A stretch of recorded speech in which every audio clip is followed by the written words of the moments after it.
చంద్రబాబు నాయుడు గారు వచ్చి సుమారుగా ఒక 10 నెలలు అయితే అవుతుంది.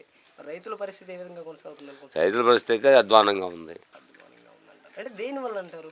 దేనివల్ల అంటే ఇంకా మిర్చికి రేట్ లేదు, కందికి రేట్ లేదు, హ్మ్. ఒడ్లు దొరకపోతే అవి అంతంత నామమాత్రంగా రేటే. హ్మ్.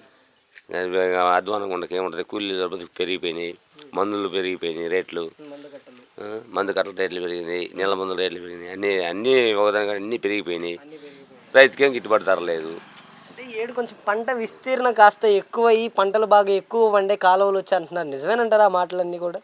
విస్తీర్ణం కూడా పెరిగింది. హ్మ్. దానికి తగ్గట్టు మరి ఇక ఈ రేట్లు కూడా అధ్వానంగా తయారైంది. హ్మ్.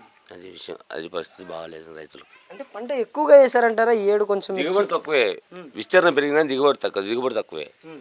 అది అంటే దిగుబడి ఏమాత్రం వచ్చింది? నిరుడితో పోల్చుకుంటే నిరుడే కొంచెం ఎక్కువ ఉందన్న మాట వాస్తవేనంటారా? ఏంటిది మిర్చి మిర్చి, హ్మ్. నిరుడే ఎక్కువ.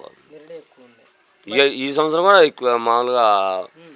పోయిన సంవత్సరం అంతా మిర్చి ఉంటుంది. పోయిన సంవత్సరం కాకపోతే దిగుబడి తగ్గింది.